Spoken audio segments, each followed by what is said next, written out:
आप सभी को नमस्कार। काशी हिंदू विश्वविद्यालय में स्वतंत्रता दिवस की ढेर सारी शुभकामनाओं के साथ कृपया सभी आप लोग बैठ जाएं।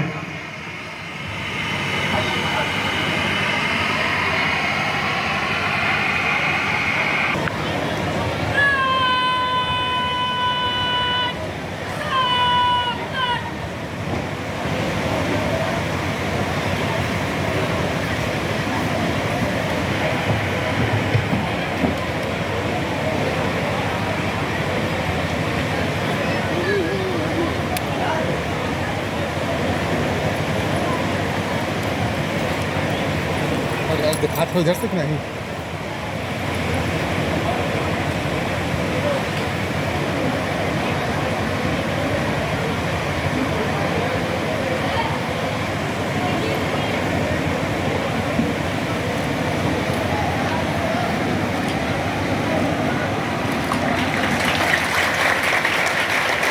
जनगण मन अधिनायक जय हे भारत भाग्य विधाता। पंजाब सिंध गुजरात मराठा द्राविड़ उत्कल बंगा। विंध्य हिमाचल यमुना गंगा उच्चल जलधि तरंगा। तव शुभ नामे जागे तव शुभ आशा। समारोह के उपलक्ष्य में यहाँ पे पधारे हुए सारे छात्र छात्राएं, गणमान्य व्यक्ति, शिक्षक, गैर शिक्षक, हमारे सेना के पदाधिकारी, एनसीसी के कैडेट्स और मीडिया कर्मी, मुझे बहुत हर्ष हो रहा है। आज हम अपने देश का 79वां 79 इंडिपेंडेंस डे मना रहे हैं। 79 इंडिपेंडेंस डे इसलिए कहते हैं क्योंकि जो सन 47 का पहला दिवस था उसको भी उसमें गिनते हैं। तो इसलिए 2025 से 1946 को माइनस कीजिए तो आपको 79 होगा।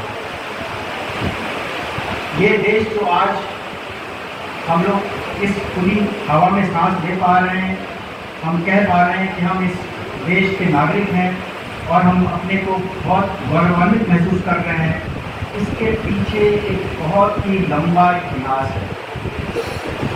100 वर्षों से ज़्यादा का इतिहास है जिसमें हमारे वीरों ने कितने बलिदान दिए, अनगिनत बलिदान दिए और देश के हर कोने में से बलिदानी आगे है। उन्होंने संघर्ष किया क्योंकि उनको ये मंजूर नहीं था कि भारत माता पे कोई और राज करे। वो चाहते थे कि हम लोग स्वयं इस राष्ट्र की जो शासन है हमारे बागडोर में हो।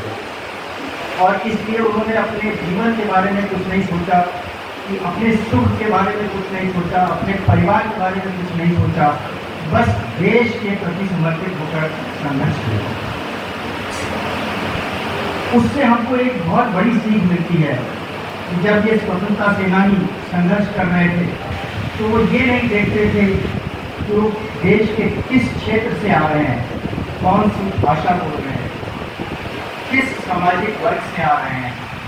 हम सबकी बस एक ही आइडेंटिटी थी और वो आइडेंटिटी है कि हम भारतीय हैं। तो आज का दिवस इसलिए भी बहुत महत्वपूर्ण है क्योंकि हमको याद दिलाता है कि अगर हमारी कोई फंडामेंटल बेसिक आइडेंटिटी है तो वो एक भारतीय की है, एक इंडियन की है। उसके बाद हम जिस भी वर्ग से आ रहे हों, जो भी भाषा बोलते हों, वो सब सेकेंडरी है, वो लगन है, वो इसके सामने उसका कोई अस्तित्व नहीं है। आज के दिन हमको थोड़ा बहुत इतिहास को भी याद करना चाहिए और इतिहास की पुस्तक हो उसको पढ़ सकते हैं, या हम चाहें तो आजकल गूगल या चैट जीपीटी का भी सहयोग ले सकते हैं कि ये 15 अगस्त का दिन उस साल कैसे घटनाक्रम कैसे चला। तो आज मैं आपको याद दिलाना चाहूँगा कि 1947 में 3 जून 3 जून वो दिवस है जिस दिन माउंट बैटन जी ने प्रेस कॉन्फ्रेंस करके इसकी घोषणा की कि ब्रिटिश हुकूमत ने ये निर्णय किया है कि भारत को 2 भागों में बंटवारा कर इसको इंडिपेंडेंस प्रदान की जाए। और जो इंडिपेंडेंस ऑफ इंडिया एक्ट था जो ब्रिटिश पार्लियामेंट ने पारित किया, उसको 18 जुलाई 1947 को रॉयल एसेंट मिला। जैसे हम कहते हैं राष्ट्रपति का जो कहते हैं एसेंट, वैसे ही वो 18 जुलाई को हुआ था। और 14-15 अगस्त की मध्य रात्रि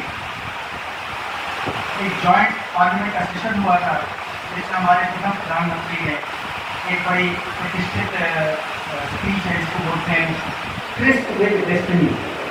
आपको वो भी स्पीच देखनी चाहिए। और अगले दिन 15 अगस्त को सुबह 9 बजे से प्रथम प्रधानमंत्री ने हमारा झंडा फहराया। और हमारे लिए बहुत गर्व की बात है कि आज हमारे प्रधानमंत्री ने भी बिल्कुल उसी क्रम में सारे प्रधानमंत्रियों ने आज लाल किले की रांची से झंडा फहराया और बहुत ही ऊर्जापूर्वक हम लोग को प्रोत्साहन दिया है और देशभक्ति के प्रति हमें सजग किया है प्रधानमंत्री जी ने। और इससे हम लोग को जो है हिम्मत बढ़ती है, हमारे को इंस्पिरेशन मिलता है, प्रेरणा मिलती है कि हम जो है इन दिवस को अच्छे तरीके से सेलिब्रेट करें, इसको इस तरह से सेलिब्रेट करें कि हम एक दूसरे से जुड़ सकें, मिल सकें और हम कुछ प्रतिज्ञा भी ले सकें और हम कुछ ये सोचें कि हम अपने राष्ट्र को कैसे आगे ले जाएंगे। और अगर आज हम इस BHU में हम खड़े हैं तो हमको ये भी सोचना चाहिए कि हम बनारस हिंदू यूनिवर्सिटी मालवी की जो अमर तिथि है इसको कैसे आगे बढ़ाएंगे, इसका उत्थान कैसे करेंगे, इसकी प्रगति कैसे करेंगे। जैसे होता है बड़े बड़े किसी भी संस्थान में होता है कि उसमें बहुत सारी अच्छाइयाँ होती हैं, वैसे ही हमारे काशी हिंदू विश्वविद्यालय में आप किसी भी दिशा में चले जाएं, किसी भी विभाग में चले जाएं, किसी भी यूनिट में चले जाएं, आपको उसमें कुछ न कुछ बहुत ही उत्तम कार्य मिलेगा। मैंने जो भी देखा है मेरे पिछले जब से मैं इस एकेडमिक लाइफ में हूँ, कई बार आना हुआ, अभी इस एक दूसरे रूप में आना हुआ, तो मैं हमेशा देख रहा हूँ कि बहुत सारी अच्छे काम हो रहे हैं विभिन्न विभागों में। हमको ज़रूरत है उन काम को, वो जो अच्छे रिसर्च हो रही है, अच्छी टीचिंग हो रही है, यूनिक कोर्स चल रहा है, अच्छा करिकुलम है, उसको बात को हम कैसे इस 4 दीवारी के बाहर ले जा सकते, कैसे हम उसका प्रचार प्रसार कर सकते। उसी के साथ साथ हमारी कुछ कमियाँ भी हैं, हमें कुछ ऐसे विषय हैं जिनको और ध्यान से देखना होगा और देखना होगा कि हम उन कमियों को कैसे पूरा करें। हम कैसे ये जो हमारी प्रतिज्ञा है, जो हम बनारस विश्वविद्यालय को आगे बढ़ाने की, उसमें कैसे एक कदम 2 कदम आगे कैसे चल सकते। तो उसमें हमको लगता है कि हम जो भी करें, चाहे वो शिक्षक हों, चाहे गैर शिक्षक हों, चाहे छात्र हों, छात्राएँ हों, या चाहे केंद्रीय कार्यालय में बैठे अधिकारी हों, हम सबकी एक सामूहिक जिम्मेदारी है, एक कलेक्टिव रिस्पॉन्सिबिलिटी है। प्रत्येक व्यक्ति की जो BHU से अफिलिएटेड है, BHU कम्युनिटी का हिस्सा है, और वो जिम्मेदारी है कि हम BHU नाम जो उसकी प्रतिष्ठा है, जो उसकी छवि है, उसको बढ़ाकर रखें, इसकी छवि पे चोट ना आए, इसके बारे में कोई भी भ्रांतियाँ जो बाहर अगर फैलें तो हम उसको कैसे एड्रेस करें, और जो कमियाँ हैं उसको हम मिलजुल के उसको सॉल्व करें। कमियों को सॉल्व करने का तरीका क्या कैसे हो सकता है? संवाद की तरह हम उचित स्तर पे अपनी बात रखें, उचित संवाद करें, और उसके बाद अगर हमको समाधान नहीं मिले तो हम उसको एक स्तर ऊपर ले जा सकते हैं। अगर उस संवाद से भी उन्हें सफलता मिले तो हम उसको एक स्तर और ऊपर ले जा सकते हैं। और ये निरंतर संवाद से जो भी एक दूसरे के प्रति, जैसे डिफरेंट सेक्शंस होते हैं किसी भी कम्युनिटी में, उनके बीच में कभी कभी क्या होता है, जो भ्रांतियाँ फैलती हैं, वो भ्रांतियाँ दूर हों। जितना संवाद करेंगे, जितना मिलेंगे, जितना बातचीत करेंगे, उतना साथ जो है एक दूसरे को बेहतर समझेंगे, एक दूसरे की बात को बेहतर समझेंगे और कैसे हम काशी हिंदू विश्वविद्यालय को आगे बढ़ा सकें, वो चीज़ भी हम बेहतर तरीके से कर सकते हैं। आज के दिन कुछ ऐसी बातें भी करने का समय है कि जैसे विश्वविद्यालय अपने शिक्षकों के बारे में, अपने स्टाफ के बारे में, अपनी कम्युनिटी के बारे में, अपने स्टूडेंट्स के बारे में, अपने रिसर्च स्कॉलर्स के बारे में क्या कुछ करें। तो लंबा वक्तव्य में देने का तो समय नहीं है, लेकिन इस मौके का मैं उपयोग करना चाहता हूँ कुछ चंद बातें रखने के लिए आपके सामने, जो स्पेसिफिक बातें हैं और जो हमारे